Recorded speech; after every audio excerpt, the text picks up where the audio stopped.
Okay जी, तो हम बात कर रहे थे इस चीज के हवाले से कि हमारे पास जो एक बेसिक सा फॉर्मूला है कि लेट्स सपोज हमने different ways to regulate the media, यानी कि मीडिया को रेगुलेट करने का क्या तरीका है। देखिए, एक फॉर्मूला तो हमारे पास सामने नजर आता है कि द इजीएस्ट फॉर्मूला है कि हमने बैन कर दिया, किसी चीज को खत्म कर दिया, ठीक है।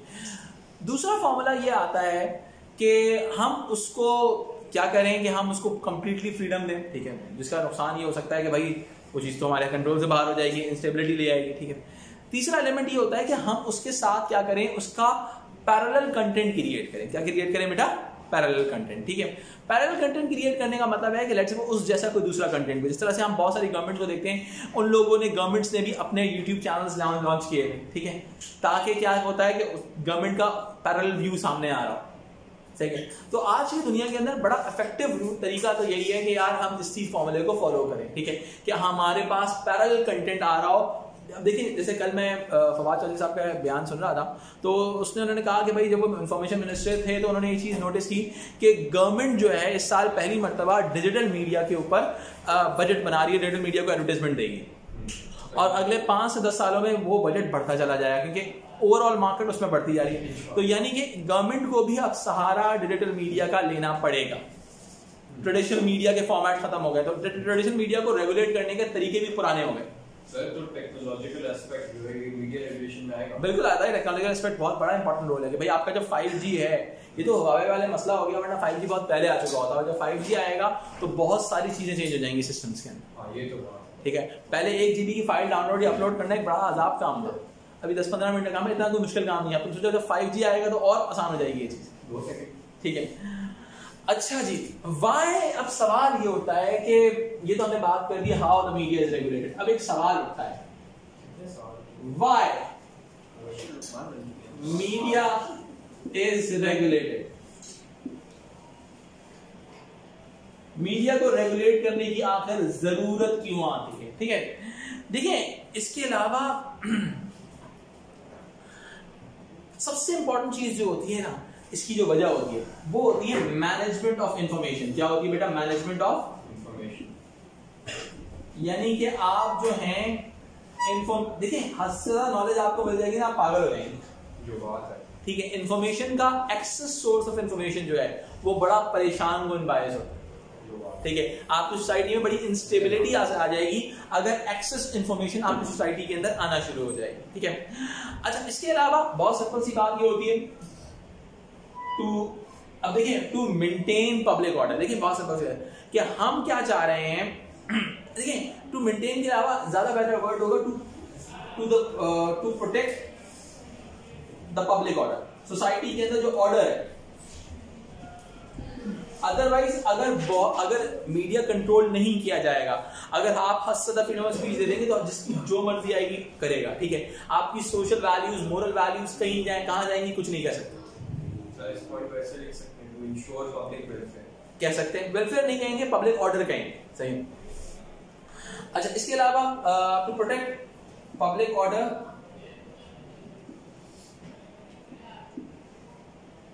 इसके अलावा टू सिक्योर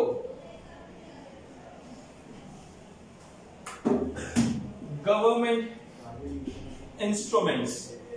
अब गवर्नमेंट के इंस्ट्रूमेंट कोई खेलने वाले के इंस्ट्रूमेंट तो नहीं होते, गवर्नमेंट इंस्ट्रूमेंट गवर्नमेंट होती है एक सिर्फ, ठीक है, कि गवर्नमेंट के इंस्ट्रूमेंट, गवर्नमेंट की स्टेबिलिटी मेंटेन रहती है, ठीक है। देखिए, याद रखें, बहुत सिंपल सी, एक बहुत बेसिक सी टर्म बताता हूं आपको।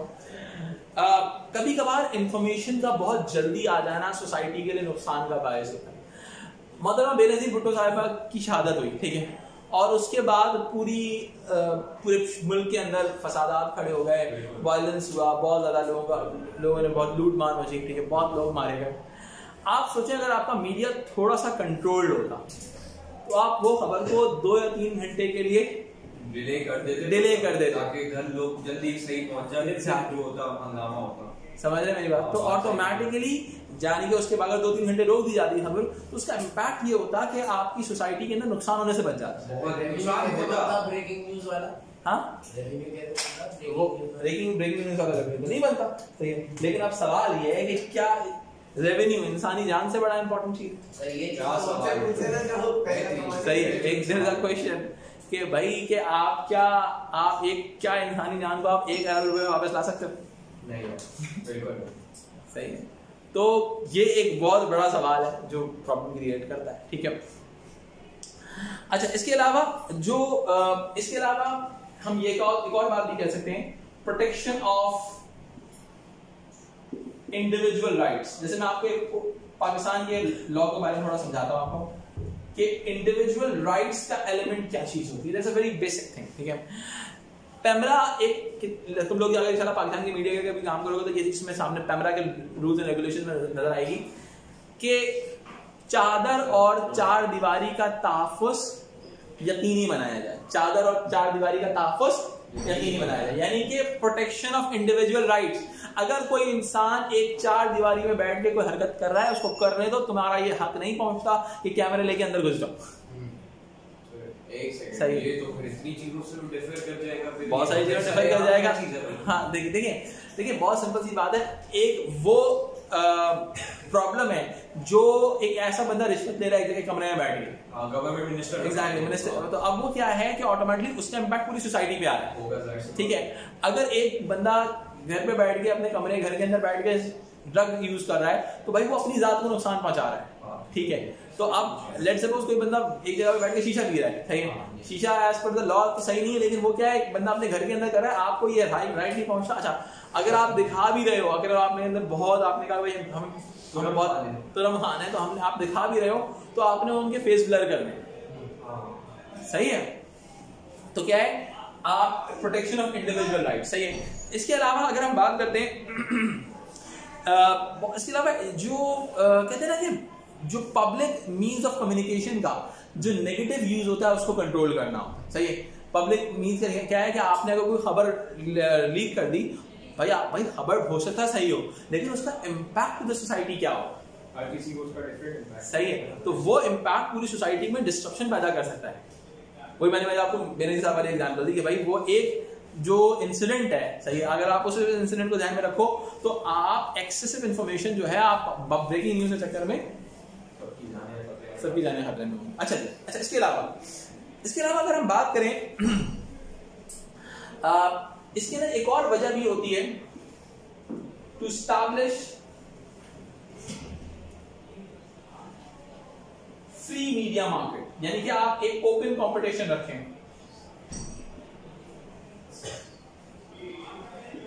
ऑल्दो पाकिस्तान जैसी कंट्रीज में फ्री मीडिया मार्केट्स क्रिएट करना बड़ा मुश्किल होता है। फ्री मीडिया मार्केट्स का मतलब है जो डिमांड एंड सप्लाई के प्रिंसिपल पे चल रही है, ठीक है।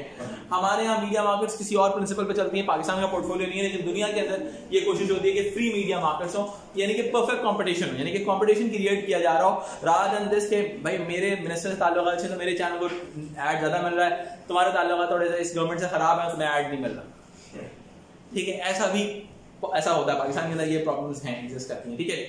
अच्छा, इसके अलावा हमारी गवर्नमेंट की जो गवर्नमेंट रेगुलेशन होती है, इसकी एक और कोशिश होती है कि आप प्रमोशन ऑफ इनोवेशन करें, सही है, आप क्रिएटिव आइडियाज को प्रमोट करें, सही है। ऑल्दो मैं तुम्हें एक बात बताता हूँ, पूरी दुनिया की एक बात बताता हूँ, बड़े मजे की बात है, पूरी दुनिया की जो स्टेट रन मीडिया होता है वहां पे इनोवेशन लाना बड़ा मुश्किल काम होता है, सही है। वहां पे इनोवेशन लाना, चाहे वो पाकिस्तान का रेडियो पाकिस्तान हो, पीटीवी हो, ठीक है, या इनफैक्ट बीबीसी भी हो, सही है। तो क्योंकि वो एक एस्टैब्लिश स्टेबिलिटी चल रही होती है। इनोवेशन लाना तो बेसिकली फिर वही हो जाएगा ना कि आप पूरे इंडस्ट्री का स्ट्रक्चर भी चेंज कर सकते हो, इस तरह आप कुछ भी कर सकते हैं सर, आप इनोवेशन के अंदर तो आप कुछ भी हो सकते हैं, लेकिन गवर्नमेंट की अच्छी जो पॉलिसीज होती है, मीडिया पॉलिसीज, उनमें इनोवेशन शामिल होता है कि आप जो है इनोवेशंस को पे काम करेंगे, ठीक है। इनक्यूबेशन सेंटर्स आप बना सकते हैं, बहुत सारी चीजें, ठीक है। इसके अलावा जो सिंपल सी बात है, अगर मैं बहुत सिंपल सी बात करें इनोवेशन के, इसके अलावा आप परफेक्ट कंपटीशन की बात कर सकते हैं। इसके अलावा कंज्यूमर प्रोटेक्शन ऑफ कंज्यूमर्स की बात कर सकते हैं, ठीक है। कंज्यूमर्स का प्रोटेक्शन हो, यानी कि कंज्यूमर्स भी जो हो वो कोई ना कोई अपनी राय का इजहार कर सकते हैं, ठीक हो गया, क्लियर हो रही है बात। ये हमारा एक कोर आइडिया था कि why the media are regulated. इसका स्क्रीनशॉट लेने आना है।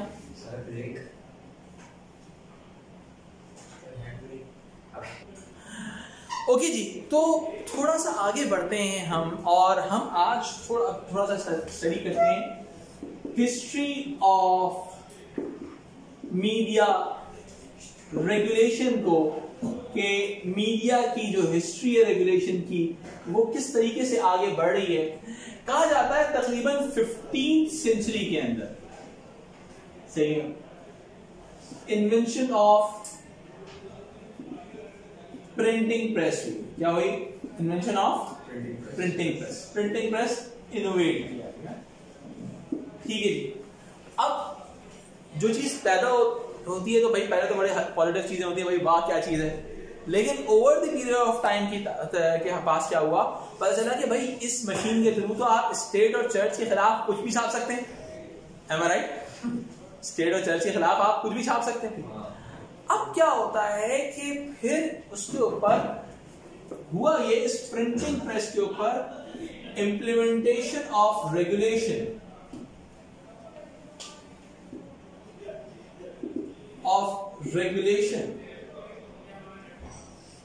इंप्लीमेंट हुआ किसकी जानिब से? Through state, by the state and church. Because उस जमाने में मैंने कहा थियोलॉजिकल सोसाइटी थी। थियोलॉजिकल सोसाइटी का मतलब होता है रूल ऑफ रिलीजन होता है, सही है। कोई भी चीज चर्च के खिलाफ भी हो सकती है। और मजे की बात है आज हमारी बहुत सारी, इनफैक्ट पाकिस्तान में भी बहुत सारी किताबें बैन है। तो वो जो 15th सेंचुरी का लॉ इंप्लीमेंट हुआ था वो आज तक फॉलो हुआ जा रहा है दुनिया के मुख्तलिफ हिस्सों में। इनफैक्ट पूरी दुनिया में कोई ना कुछ किताबें बैन होती हैं जो इंस्टेबिलिटी पैदा कर सकती हैं। ठीक है, अच्छा जी। इसके अलावा क्या हुआ कि एक चीज तो ये हुई, इसके अलावा स्टेट रेगुलेशन और जैसे क्या लाइसेंसिंग। ठीक है, अब देखिए लाइसेंसिंग का मतलब क्या है कि लाइसेंस आप किसको देते हो? जिसके ऊपर आपको ट्रस्ट होता है, राइट। लाइसेंस आप हर मुंह उठाए किसी बंदे को नहीं दे सकते आप। लाइसेंस अब क्या है? लाइसेंसिंग, देखें उस जमाने में लाइसेंसिंग प्रिंटिंग प्रेस का लाइसेंस दिया जाता था। हर बंदे को पास अथॉरिटी नहीं है कि प्रिंटिंग प्रेस लगाया जाता था, सही है। अब क्या है? Licensing of printers. ठीक है, and advance approval was required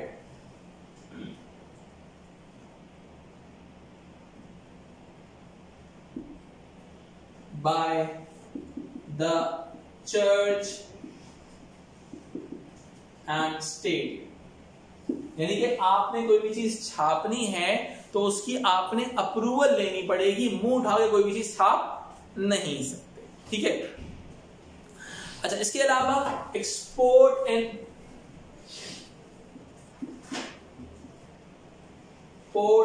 import of books.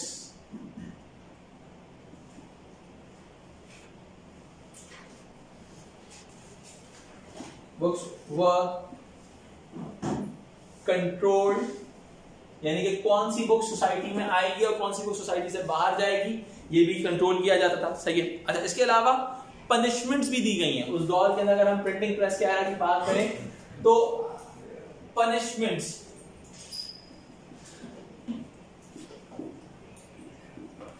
For authors and publishers, यानी कि जो पब्लिशर है या ऑथर है उसके खिलाफ एक्शन लिया जा सकता है। अगर आप कुछ मैं अगर आपको लिटरेचर के लेवल पे बताऊं कुछ चीजें तो हमें ये नजर आता है कि मंटो के ऊपर बहुत सारे अफसानों के ऊपर उसके ऊपर केसेस हुए, ठीक है। इनफैक्ट उसके पब्लिशर्स के ऊपर भी केसेस हो जाते थे। भाई वो कोई बंदा छापने को तैयार नहीं होता, बोलता भाई यार तुम्हारा छापने का मतलब अपने प्रिंटिंग प्रेस के ऊपर केस बनवाना, ठीक है। सलमान रुश्दी ये भी है, बिल्कुल वो किताब बैन कर दी गई, ठीक है, वो क्योंकि आपके वो मोरल वैल्यूज को, एथिकल या रिलीजियस वैल्यूज के अगेंस्ट है वो चीज, ठीक है। अच्छा, इसके अलावा कहा जाता है कि भाई 16 अगर मैं बहुत बेसिक सी बात करूं ओवर द टाइम, यानी कि हम देखें ये इन्वेंशन हो रही है 16th and 19th century between, एक टाइम पीरियड है जिसको हम कहते हैं न्यू वेव, इसके नाम से याद रखिएगा, न्यू वेव। दुनिया के अंदर आइडियाज क्रिएट हो रहे हैं between 16th to 19th century. इस दौर में क्या हुआ, ठीक है, इस दौर में बहुत सारे ideas related to human rights, यानी कि बहुत सारे ideas related to human rights दुनिया के सामने आते हैं कि यार मैं जो सोच रहा हूं उसको बोलने का हक मेरा एक इंसानी हक है। सही है, दुनिया के अंदर ideas related to human rights आया, पॉलिटिकल फ्रीडम आया कि मुझे आजादी होनी चाहिए कि मैं किसी को भी वोट दूं या किसी के साथ भी पॉलिटिकली एसोसिएट हो जाऊं। ठीक है, ये तमाम चीजें फ्रीडम ऑफ एक्सप्रेशन के साथ लिंक हो जाएगी। ठीक है, अच्छा इसके अलावा कहा जाता है कि फ्रीडम ऑफ वो जो था, अगर मैं इसी के साथ लिंक करूं एक बात को, freedom to publish, freedom to publish जो था वो ब्रिटेन में 18th सेंचुरी तक आ चुका कि लोगों को हक था कि वो कुछ भी छाप सकते हैं, लेकिन फिर भी जो फ्रीडम ऑफ एक्चुअली ये जो आपकी 18th सेंचुरी वाला एलिमेंट है ना, आप इसके साथ लिंक करते हैं इंडस्ट्रियलाइजेशन को, इंडस्ट्रियल रेवोल्यूशन इन फ्रांस। कहते हैं कि इंडस्ट्रियल रेवोल्यूशन, इंडस्ट्रियलाइजेशन के बाद से ब्रिटेन के अंदर फ्रीडम टू पब्लिश पैदा हुआ था। देखिए जब फ्रीडम टू पब्लिश होता है ना, इसका एडवांटेज क्या होता है, देखिए अगर आप मीडिया को फ्री हैंड देते हो तो बहुत सारी इन्वेंशंस आती हैं, इंडस्ट्रियलाइजेशन के आइडियाज फैलते हैं। सही है, अगर आप यूट्यूब के ऊपर आप या वीडियोस को, इंटरनेट डिजिटल मीडिया को अगर आप एक्सपेंड परमिशन दोगे काम करने की, ठीक है, तो होगा ये कि बहुत सारी चीजें मार्केट में आएंगी और इससे इन्वेंशंस होने के चांसेस बहुत ज्यादा हैं। और इसी दौर में कहा जाता है जब आपका फ्रीडम टू पब्लिश मिला था ब्रिटेन के अंदर, तो उससे हुआ ये कि बहुत सारे new ideas related to the freedom to publish की वजह से ideas related to the industrialization, technological development वो पैदा हुए इस दौर में। ठीक है जी, अच्छा लेकिन इस दौरान में क्या कहा जाता है कि एक और चीज, लेकिन एक तरफ तो ब्रिटेन में दिया जा रहा था, लेकिन दूसरी तरफ क्या था,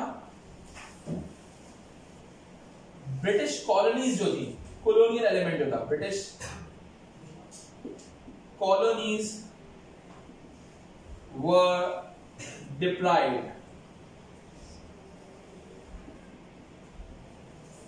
until 20th सेंचुरी। भाई ब्रिटेन ने अपने पास को छापने की अपने लोगों को परमिशन दी हुई थी, लेकिन जो कॉलोनियल एरिया जैसे सब कॉन्टिनेंट वगैरह हो गया, यहां पर आपको हर चीज छापने से पहले परमिशन रिक्वायर्ड थी। सही है, आप हर चीज अपनी मर्जी से कुछ भी छाप नहीं सकते। समझ में मेरी बात क्लियर हो रही है बात? ठीक है, यानी कि आपने यहाँ पे फ्री हैंड, ब्रिटिश कॉलोनीज में फ्री हैंड नहीं था, लेकिन ब्रिटेन के अंदर इटसेल्फ वहां पे फ्री हैंड मौजूद था। ठीक है जी, इसको अपना स्क्रीनशॉट ले लें।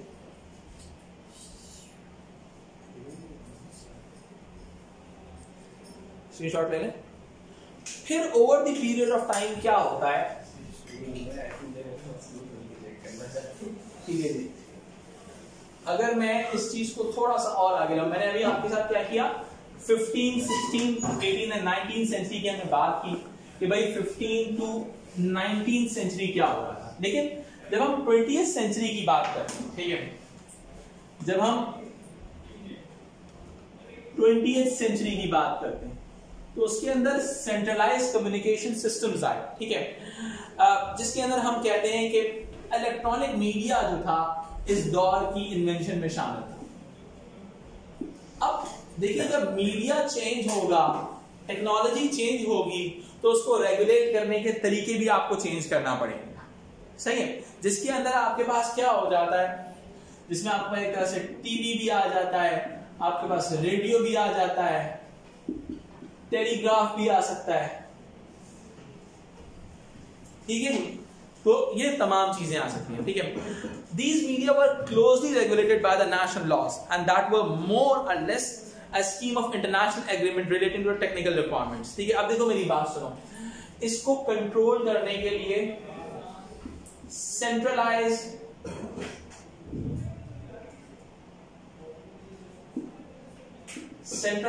रेगुलेशंस बनाई गई, सेंट्रलाइज्ड रेगुलेशंस फॉर्मुलेट की गई कि भाई आप इन फॉर्मूलाज के थ्रू क्रिएट करेंगे। इसके अंदर आपकी इंटरनेशनल, अब जैसे आपके सैटेलाइट के लॉज हैं, सही है, इंटरनेशनल टेक्निकल लॉज, सही है। जैसे आपके जो रेडियो के लॉज होते हैं, आपकी जो बहुत सारी स्ट्रीम्स होती हैं, सैटेलाइट के लॉज होते हैं, वो सारे इसी चीज के अंदर फॉलो इन करते हैं, ठीक है। इसके अलावा नेशनल लॉज भी, एग्जिस्टेंस ऑफ सेंट्रलाइज्ड रेगुलेशंस, इसके अलावा नेशनल लॉज भी क्रिएट किए जाने लगे इनके हवाले से कि आप इसके ऊपर क्या ऑनियर करेंगे, क्या ऑनियर नहीं करेंगे। नेशनल लॉज के अंदर आपकी गवर्नमेंट का बड़ा वाइटल रोल होता है। जैसे अगर आप पाकिस्तान की एग्जांपल लें तो हमारे पास डिफरेंट पॉलिसीज नजर आती हैं, ठीक है। एक पॉलिसीज हमारे पास जो दुनिया के अंदर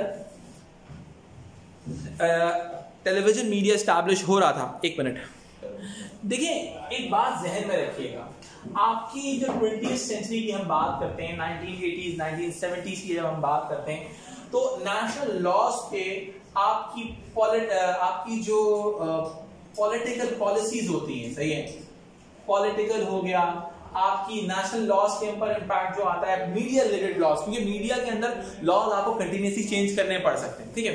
इसके अलावा जो पॉलिटिकल पॉलिसीज हो गई आपकी, इसके अलावा इकोनॉमिक पॉलिसीज हो गई, ठीक है,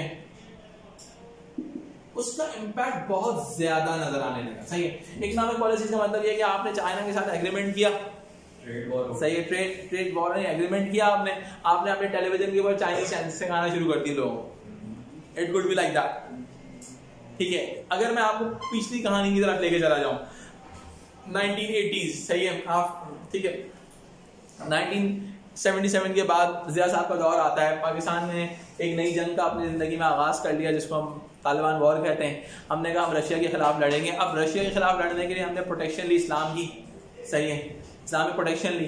अब उस दौर के टेलीविजन के अंदर अरबी सिखाई जाती थी, सही है, इस्लामिक प्रिंसिपल्स को फॉलो करवाया जाता, इकोनॉमिक पॉलिसी थी, एक्चुअली हमें पैसा चाहिए था, पॉलिटिकल पॉलिसी, फीमेल्स जो है वो दुपट्टा पहनेंगी, ठीक है, तो दुपट्टा पहनेंगी, अब वो तमाम एलिमेंट्स जो थे वो मौजूद थे, सही है। तो नेशनल लॉज जो पॉलिसीज होती हैं, इसमें इकोनॉमिक पॉलिसीज का, पॉलिटिकल पॉलिसीज का बड़ा गहरा असर होता है, ठीक है। सोशल पॉलिसीज वो एक्चुअली पॉलिटिकल सिनेरियो के बेसिस पर क्रिएट हो रही होती है, ठीक है। तो एक्चुअल में 20th सेंचुरी के अंदर new form of laws create हुए, ठीक है, दुनिया के अंदर, ठीक है, जिसके अंदर आप पहले हमारे जितने भी लॉज थे वो प्रिंट रिलेटेड थे। इस एरा के अंदर जो लॉज क्रिएट हुए वो ब्रॉडकास्ट मीडिया के लिए क्रिएट हुए, ठीक है।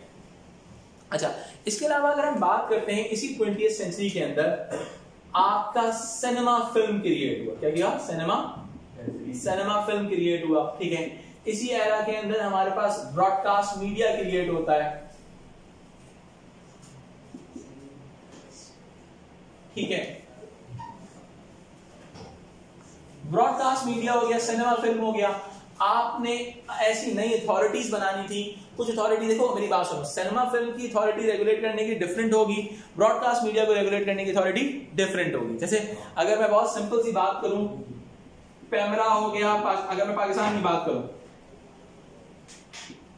पैमरा,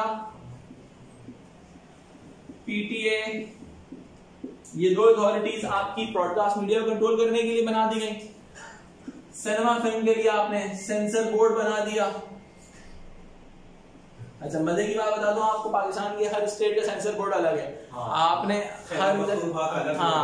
हर जगह का अपना सेंसर बोर्ड है, और वो अपने सेंसर बोर्ड अपने हिसाब से फिल्म को देख के एनालिसिस देता है कि भाई ये फिल्म इस लायक है कि मेरे स्टेट के अंदर आ सके या स्टेट में नहीं आ सकती, ठीक है, दिखाते थे, यही समझ आया। तो this was all about the हमने 15th सेंचुरी से एस्टैब्लिश किया और 20th सेंचुरी के जाके एंड किया कि how the media is changing और इसको मीडिया के चेंज होने की वजह से क्या इंपैक्ट आ रहा है। अब हम आगे बढ़ते हैं मीडिया रेगुलेशन इन यूके के हवाले से। We need to understand this thing के मीडिया रेगुलेशन इन यूके किस तरह से चेंज इवॉल्व हुआ है, ठीक है जी।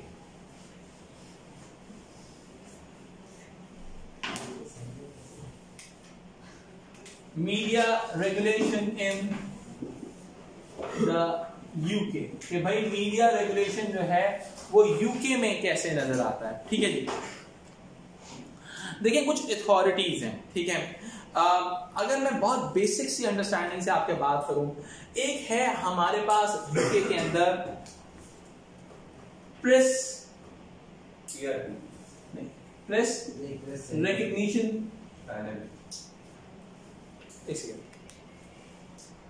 अच्छा जी, सबसे पहले हम अंडरस्टैंड करते हैं प्रेस रिकग्निशन पैनल को। ठीक है जी, ये जो पीआरपी है panel, actually you can say इसके अंडर में यूके के सारे रेगुलेटर्स आते हैं। सही है, यूके के सारे रेगुलेटर्स इसके अंडर में मौजूद हैं। ठीक है, इसको फॉर्मुलेट कब किया गया था और क्यों किया गया था? कहा जाता है कि तकरीबन 2016 के हिसाब से, 2015-16 के हिसाब से, उससे पहले जबकि अगर हम बात करें, एक इंक्वायरी कमीशन बैठा था, उसको कहते हैं लेविसन इंक्वायरी। क्या कहते हैं बेटा? लेविसन इंक्वायरी। लेविसन इंक्वायरी के बाद ये प्रेस रिकग्निशन पैनल बनाया गया, जिसका काम यूके के मौजूद तमाम इंडिपेंडेंट रेगुलेटर्स को मैनेज करना है। यूके का सिस्टम जरा समझ लेते हैं। वहां पे होते हैं, जैसे हम सारे अखबार वाले हैं, सही है, हम सब लोगों का क्या होगा, प्रेस की बात करें, हम प्रिंटिंग प्रेस के हवाले से बातें जो हम जो क्योंकि वहां पे यूके के अंदर अभी भी प्रेस का बहुत इंपॉर्टेंट रोल है। ठीक है, तो क्या सीन था कि वहां पे बहुत सारे इंडिपेंडेंट रेगुलेटर्स, जैसे आपका आईपीएसओ हो सकता है, इंडिपेंडेंट प्रेस स्टैंडर्ड ऑर्गेनाइजेशन हो गया, इसके अलावा इम्प्रेस हो गया, इंडिपेंडेंट मीडिया प्रेस जो हो गया। ठीक है, ये सारी अथॉरिटीज मौजूद है। जैसे मैं इसको यहाँ पे मेंशन कर लेता हूँ के पैनल के अंदर, जैसे हमारे पास पहले नहीं डायरेक्ट इसके अंडर लिंक जो आते हैं, मैं उसके बाद बता देता हूँ। ठीक है, एक आता है IPSO, independent press standard organisation,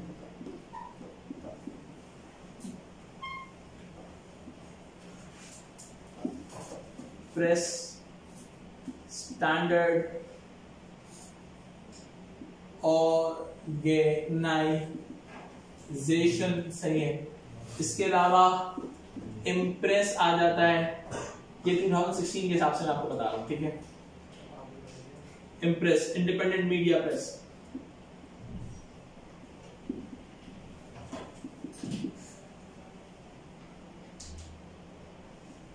media press. ठीक है जी, अब एक्चुअल के अंदर ये प्रेस रिकग्निशन, अब मैं आपके सवाल के शुरू वाले जवाब देता हूं, सर सुनिएगा। ये जो पीआरपी है, पीआरपी को लेविसन इंक्वायरी की वजह से फॉर्मुलेट हुआ था।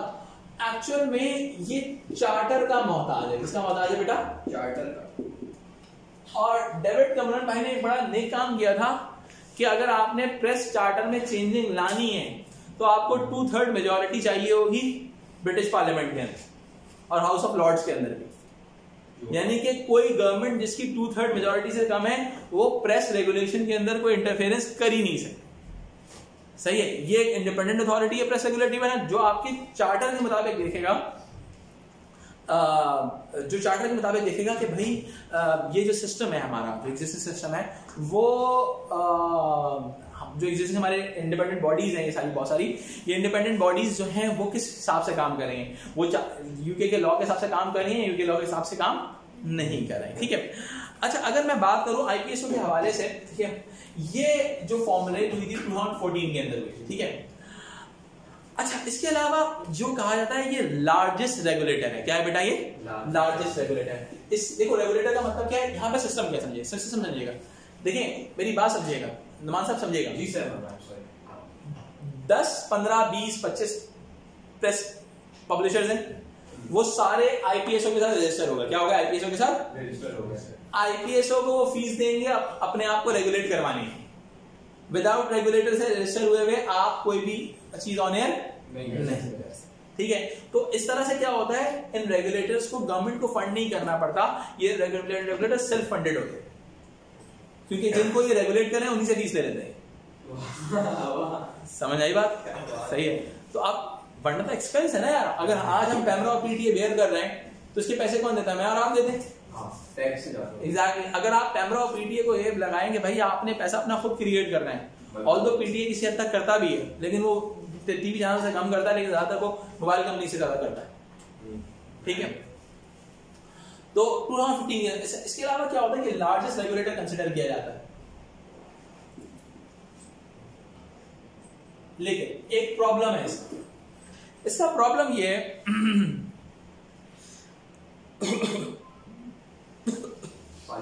अच्छा देखिए मेरी बात सुने, इसका प्रॉब्लम क्या है कि ये पीआरपी के साथ अटैच नहीं है। पीआरपी के साथ अटैच नहीं है, क्योंकि पीआरपी के साथ अगर आप अटैच होंगे, ये लिंक विद पीआरपी है, ये वाला जो है ना इम्प्रेस जो है लिंक विद पीआरपी कंसिडर किया जाता है, क्योंकि ये इसलिए आईपीएस इसलिए पीआरपी के साथ कनेक्ट नहीं होता कि अगर वो कनेक्ट हो जाएगा तो उसको बहुत सारे फॉर्मूलाज फॉलो करने पड़ेंगे, बहुत सारी रिक्वायरमेंट्स को फुलफिल करना पड़ेगा, ठीक है।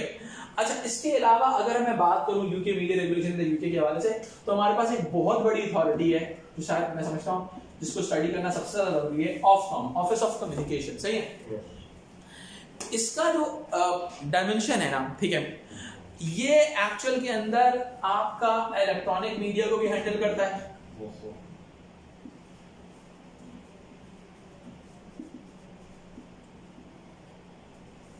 ये आपके सोशल मीडिया को भी हैंडल करता है, समझ आई बात, ठीक है। ये आपके इंटरनेट को भी मैनेज करता है, ठीक है। अच्छा, सिर्फ इसका कंटेंट मैनेज करना ऐसा काम नहीं है, गवर्नमेंट वो जो कंपनीज हैं, इंटरनेट कंपनीज हैं, उन सब का कंपटीशन मैनेज करना, रिसर्च क्रिएट करना, ठीक है। अच्छा, इसके अलावा रेडियो स्टेशंस हो गए, वीडियो एंड डिमांड स्टेशंस हो गए, वीडियो एंड डिमांड हो गई है। इसके अलावा जो आपके टेलीकम्युनिकेशन, और इसके अलावा सबसे इंपॉर्टेंट चीज, इसका काम पोस्टल सर्विसेज को भी मैनेज करना है जी। जो इनकी है ना यार, मैं नाम भूल गया उसका, क्या नाम था, रॉयल सर्विसेज कर गया, रॉयल पोस्ट सर्विस करके इस तरह से, ठीक है। तो उसको मैनेज करना। अच्छा, ये जो है ऑफकॉम जो है रिसर्च एलिमेंट देखता है, ये कंप्लेन का एलिमेंट देखता है, ये कोड्स एंड पॉलिसीज देखता है, ठीक है। इसके अलावा ये लाइसेंसिंग देखता है, किसको लाइसेंस देना है, किसको लाइसेंस नहीं देना, ठीक है। तो ये तमाम इश्यूज जो होते हैं ये ऑफकॉम के कंट्रोल में आते हैं, ठीक है। प्रेस रिलेटेड जितनी भी चीजें हैं, ये आपका आईपीएस और एमप्रेस, इसके ऊपर controller authority press regulation panel आया हुआ है, और आपके इलेक्ट्रॉनिक मीडिया के हवाले से ऑफकॉम है, चाहे तो अपने पास लिख भी सकते हैं। Ofcom used to look into the licensing issues, research, codes and policies, complaints, इसके अलावा कंपटीशन हो गया, ठीक है। इसके अलावा जो वो पायरेट रेडियो सिस्टम्स होते हैं, पायरेट रेडियो का मतलब क्या होता है, जो रेडियो स्पेक्ट्रम को कंट्रोल करना, ठीक है, जो गलत रेडियो स्टेशन जो क्रिएट हो रहे होते हैं उनको भी मैनेज करना इसी का काम होता है, ठीक है जी। यहां तक ये हमारा एक बेसिक इंट्रोडक्शन था जिसमें हमने अंडरस्टैंड किया कि how the UK media works. इसके बाद फिर हम आगे जाएंगे।